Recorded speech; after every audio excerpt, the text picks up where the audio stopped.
Hi, hello. Welcome to Man with a Mentor. I am your host, Matthew Barnard, and you may be wondering what a show called Man with a Mentor may be about. And it's about me finding interesting people who have found a passion for what they want to do with their career, and they just keep at it until they are successful at what they've always wanted to do. And so today I have Andrew Dailey. Welcome, Andrew. Thanks for having me. You're welcome. I'm going to read something about you so everyone knows who you are and what you're up to. Okay. Andrew Dailey holds an MFA in Fine Arts from Miami University and a BFA in Fine Arts from Wright State University, is the Cultural Arts Program Supervisor at Rosewood Art Center in Kettering, Ohio, and is the Gallery Coordinator of the Dutoit Gallery. There are many schools of thought. A lot of people in Dayton will say Dutoit. Dutoit's fine. Right now, what's going on with projects or things? I am, right now I've started work for two exhibitions that take place in 2026. I was fortunate enough to be invited to participate in a group exhibition at the Rife Gallery in Columbus. That's the Ohio Arts Council's gallery. And they're in a building right across from the State House in Columbus, if you've never been. Yeah. Beautiful gallery space, and I'm really thrilled to be a part of that show. The exact title escapes me today, but the show is about metamorphosis. So I was selected to be part of that, and I'm excited for. And then when that show closes, I have a solo exhibition at Wright State University in the Robert and Elaine Stein galleries in their project space. So that'll be that gallery space will be full of drawings of mine, hopefully. So I'm currently working on expanding an ongoing body of work with new drawings that'll be works on paper, similar to the one in the studio with us. And also part of both exhibitions, I'll do a site-specific temporary wall drawing as well. So I'm in the throes of making new work with the hopes of having a large volume of drawings by the time both of those shows open. Right. Let's tell people about where they can find you at www.andrewdaileyart.com, because one of the things that struck me is the amazing reality that you bring to the drawings that are on there and the variety of things that are on there, like bunnies and elephants, but also like the tops of hammers and bugs. And like, how do you decide what you're gonna do? Because there's a million things you could draw. So what like kind of pops in your mind to be like, I'm gonna do tools today and then do a chipmunk tomorrow? Or I don't have one answer. I've got a couple of different answers. Sometimes it'll be the shape of something or the form of something I'll see and think, ooh, I would really like to, can I draw that thing? You know, how would that look translated into a drawing? Other times I'll have an idea. I'm like, oh, it would be, I really want to draw a pair of underwear right now. Don't ask me why that is, but I thought, oh man, that would be, there's something about that. And it's hard sometimes to articulate exactly what I'm attracted to with a particular form or object or animal or plant or whatever. Other times I'll have, I'll draw a bunch of random stuff, and I'll see sort of like a sub-series emerge from drawing. So 2 years ago, I was preparing for a big solo exhibition, and I realized that I'd made like 3 consecutive drawings of a little dirt wad with some roots coming out of it. right, like this one. Yeah, It's roots, yeah. right? Yes. And so I thought, maybe there's something to that, and aside from, the sort of like art nerd geek out over the things, the little stuff, there's something beautiful about it. and I find roots in particular to be they're challenging in their own ways, Right. to draw, but to make compositions from as well. So sometimes it's like the technical side of things I'm attracted to, and other times it's how I think people might interpret the image as well. Although I think that's a little bit less important to me than like the technical or the formal stuff. Your stuff makes you feel like I could plant this. I'm gonna pick it up, and there's some dirt here. It's like really like more than a photograph.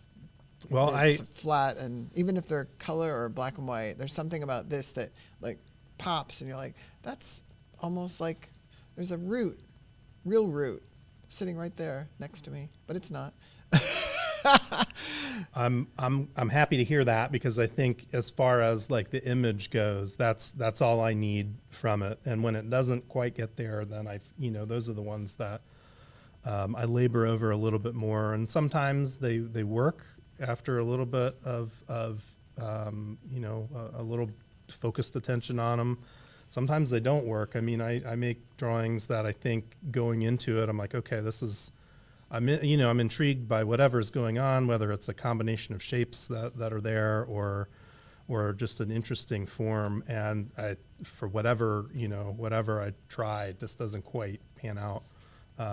So I make a fair number of drawings that I think don't work or that are, failures or stink, but, No. they can't all have that, I feel good that a lot of them do, but you got to make the duds to learn what those successes feel like. So Right. Well, let's go back to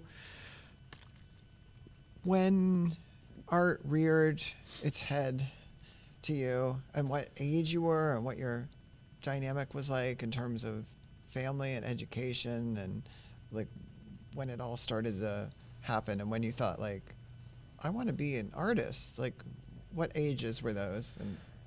And I come from a family of artists and musicians, so I grew up with a lot of art in my home. My mom, even though she had a different day job, she was a painter, and she made drawings. So her drawings and paintings were hanging up, and she would be working on paintings here and there as I was a kid. So it was just something I thought parents did. And then my great aunt on my mom's side was an art teacher. My dad's side of the family, his dad was an illustrator, graphic designer. His brother was the same. My great uncle, my great grandpa on my dad's side was a painter as well. So there was this sort of family legacy element. right. And when I was young and starting to make art, they're like, "You need to make art. Like, when are you going to paint like great grandpa Frank?"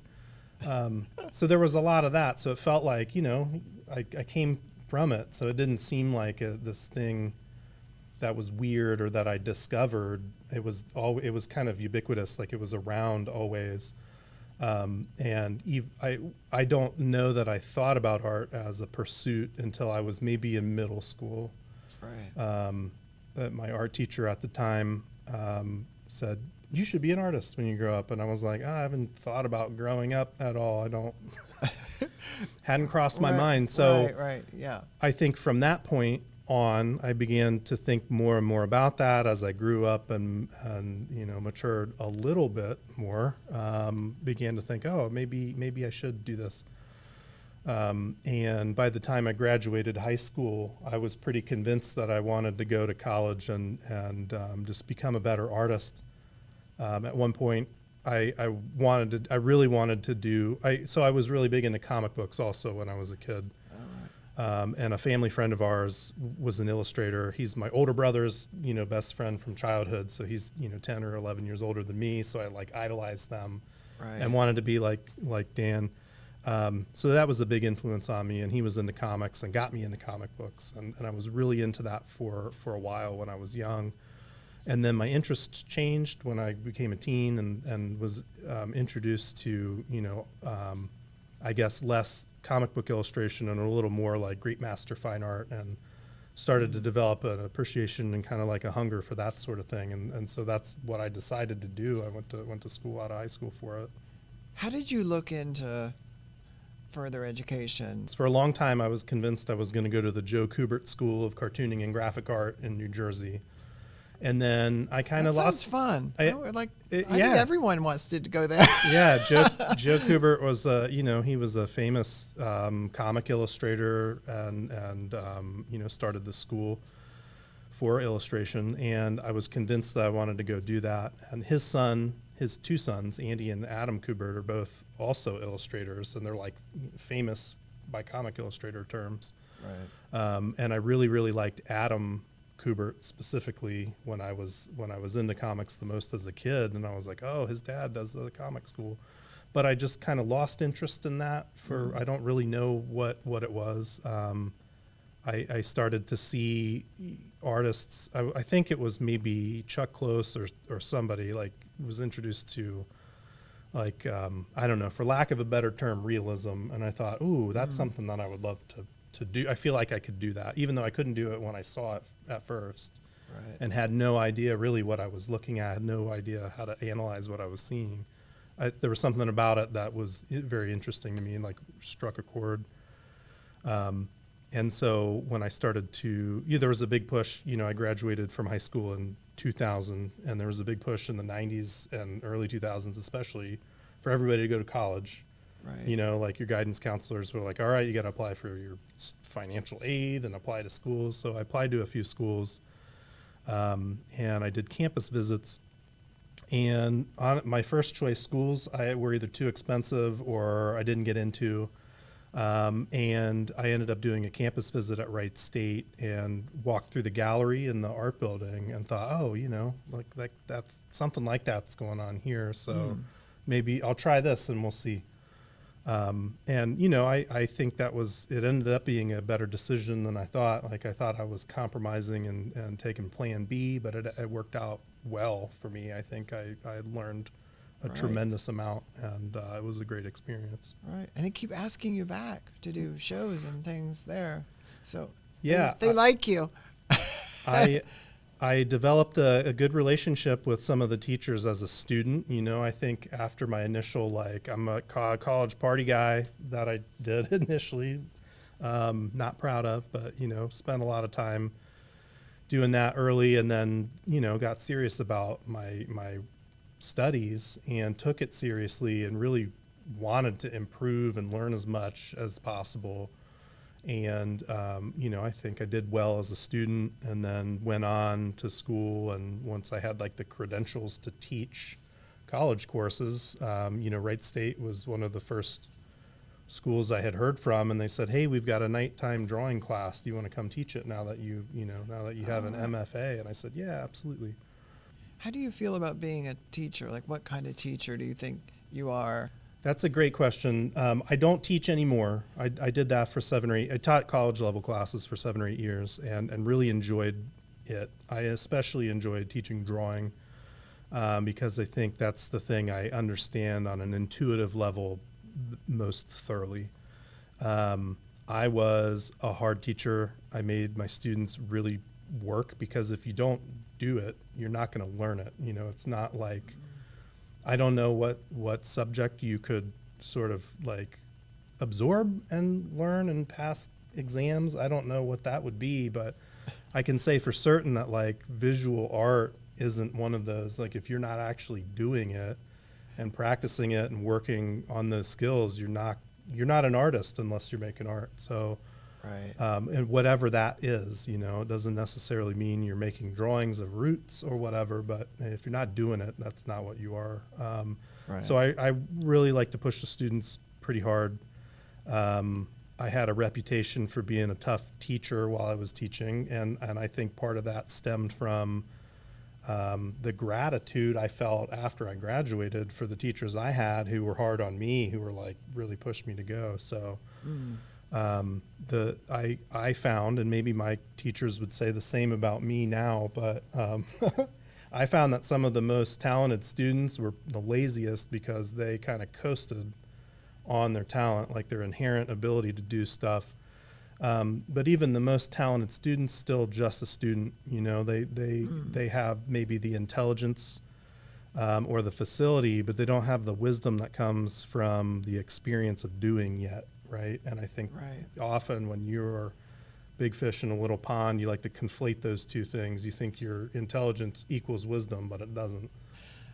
Maybe you were lucky, and maybe my generation was lucky too, in that college was still fairly affordable in the 90s or the 2000s. Do you think it's the appropriate route for all people that want to go into art, or do you think that save your 200 grand or whatever? Yeah, And that's a tough question. because it's about the kind of the community and the going into studios, and like if you just go to painting classes, you might miss that you love metalworking or whatever, and you might have to take that if you're at a university. If you don't ever have to take that and you only immerse yourself into something you think you're interested in, you could be missing out on the big picture. Like, what's your take on, going to college? Is it right for everybody, or do you think some people are naturally gifted at one thing and they should stick with that and take classes outside of the college system? That's a great question. It's a very tough question to answer because I can only explain from my experience. I benefited greatly from the education, but after a certain point, like I said a little bit ago, like when I got serious about my studies, that's when it really began to yield good things for me as a developing artist. No, I don't think it's the right place for everyone, but also I don't know. I don't, whether you are that person or not, right? You either know and you deny it and you do the wrong thing and you're making bad decisions because perhaps you're a young person and that's what happens. Or you don't have the means to make the other path happen, right? Like, I couldn't support myself if I just decided to, straight out of high school, I'm going to be a professional artist right away. I don't think I could answer that for people. I do think there are a lot of benefits to going to college. You mentioned, you may not know about metalworking unless you have to take a metalworking class. Right. I certainly had experiences that paralleled that. And I learned a lot, and I don't think I would be the artist I am now if I didn't go through that experience. But, to be devil's advocate to my own, comment, like, I don't know what I would be doing as an artist or if I'd even still be making art if I hadn't gone. I do know some artists who did not go to, they maybe didn't, they started school and then didn't pursue it and are still working artists. So I don't think college is the only path to get there. It's certainly one path, and there are a lot of benefits. But you could do it other ways too. Do you have pieces that you are like, this is all for sale, or do you really create pieces that are to get you commissioned work or people that pay you for your services, or do you sell individual art pieces, and do you ever feel like a piece is done? Because some artists, like, they can keep touching up a painting or a drawing for years. They're never really finished with it. How do you feel about finishing your art pieces? Okay, there's a couple questions there. There's like six in there. Yeah. So as far as making work and selling work, most of the time I try to make work that I feel is the next piece I want to make. I try not to make artwork specifically with the intention to sell it because I feel like I'm answering another person's call. Have I made work specifically to sell? Yes, I have. But it's not my sole, it's not my primary mission in the studio. Like I have a day job that has an okay enough salary that I can pay my bills, and then when I have the time to commit to working in the studio, I can work in the studio and I don't feel financially obligated to make the same thing over and over and over again. I have taken on commissions, I've done commissions. I haven't made work specifically to get other commissions, but I've been commissioned based on artwork that I've made, so unintentionally, yes. Right. I do sell work. Anything that isn't part of a wall that you can't take with you, in my mind, is for sale. If somebody were to approach me or a gallery I'm working with and say, I really love these roots, I got to have it. Right. That I'm flattered by that almost every time, because I made this for not that reason. But somebody came and experienced that thing and they're so moved, whether it's like, hey, I know this guy, I want to have a piece of his artwork, or they just like it.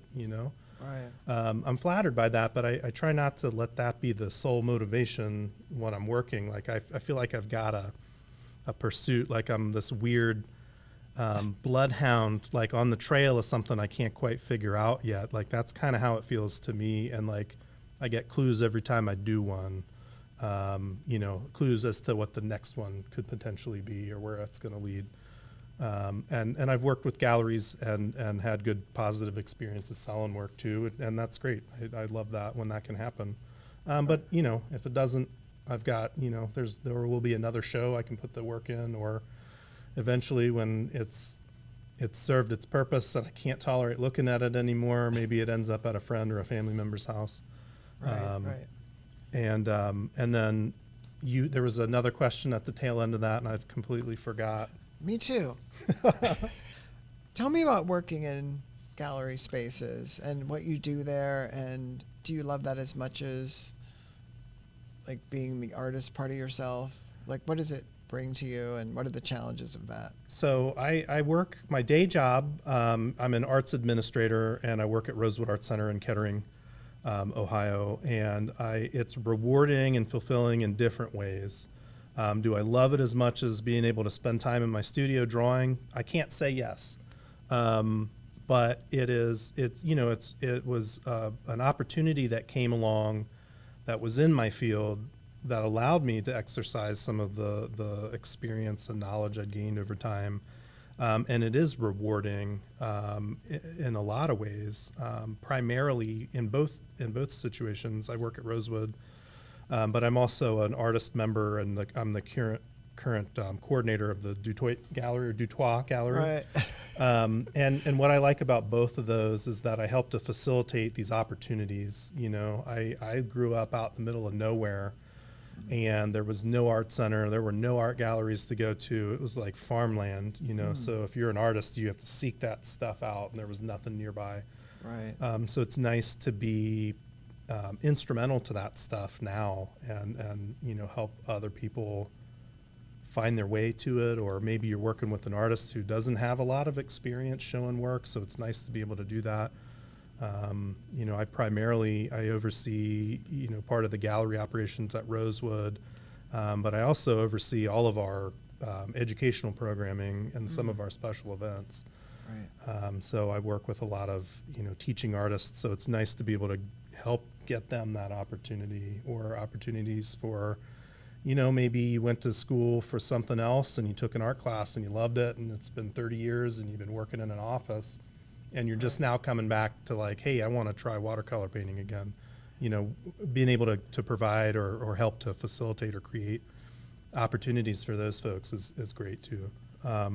In a recent conversation with somebody, we were talking about, making art, and on top of the full-time day job, I'm actively in the studio. I've got exhibitions coming up. I'm trying to keep it going, because that for me is the first thing. The studio practice is number one.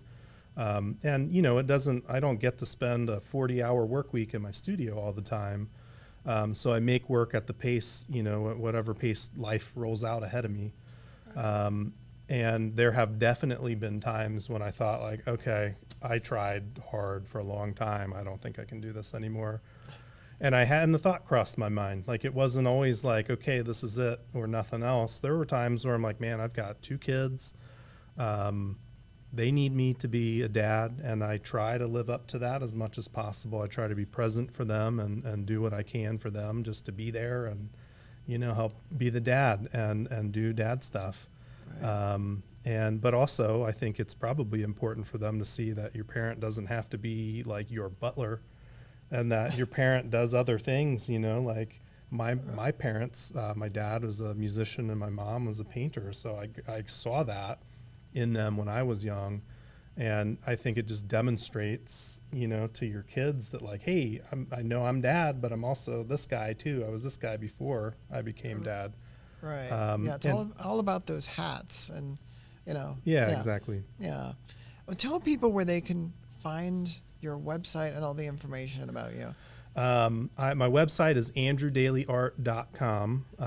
I am not great at updating it, so it doesn't have all the most recent work, but there's enough recent work that you kind of get an idea of where I'm at currently from an artistic standpoint. I also have an Instagram account that I have become very sort of lazy and almost, I don't want to say I've abandoned it, but Right. social media is a thing that I'm having a hard time with right now. But you can find me at Draws Dead Things on Instagram. And it's a mix of artwork and, like pictures of my kids. So if you hate that, don't follow. But it's those are the two big things. The artistic stuff and these two young people I'm Right. helping navigate through life. If you are interested in a career in art, I think it's all about tenacity. I agree. I think you gotta want it. Like if you don't want to be an artist, you're gonna have a hard time. You gotta really want to do it. Yeah. Thank you, Mr. Andrew Dailey. And thank you for listening or watching another episode of Man with a Mentor. Feel free to like or share or send to your friends. And thank you again. This was Matthew Barnard and Andrew Dailey here at Man with a Mentor.